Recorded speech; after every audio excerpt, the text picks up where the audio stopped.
হবে। আমরা ঘোষণা করতে চাই, তোমরা হাতিকে গুলি করে স্তব্ধ করে দিতে চেয়েছ, মনে করেছ হাতিকে গুলি করার মধ্য দিয়ে সবাই মনে হয় ঘুমিয়ে পড়বে।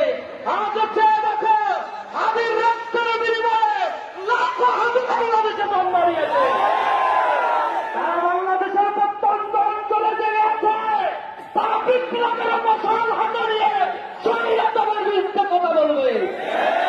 রাখিবাজারের বেতন তারা যতগুলো পর্যন্ত জাগ্রত থাকবে, প্রতিটি ঘরে ঘরে একটা হাতি জাগ্রত হবে। আমরা দীপ্তকণ্ঠে বলতে চাই, হাতির হত্যাকারীদের এখনো পর্যন্ত গ্রেপ্তার করার ক্ষেত্রে অপরাগতা যারা প্রদর্শন করেছে, অনতি বিলম্বে এই আইন শৃঙ্খলা রক্ষায় নিয়োজিত বাহিনীদেরকে আমরা হুঁশিয়ারি দিয়ে বলতে চাই, হাতির হত্যাকাণ্ডের বিচার এবং দোষীদের অতি দ্রুত শাস্তির আওতায় আনতে হবে।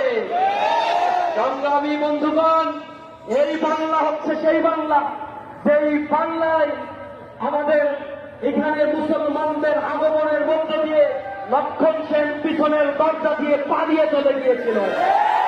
আমাদেরকে যারা তাদের অধীনস্থ করে চেয়েছিল, সেই আধিপত্যবাদ, সেই গণহত্যাকারীদেরকে আমরা বিতাড়িত করেছি।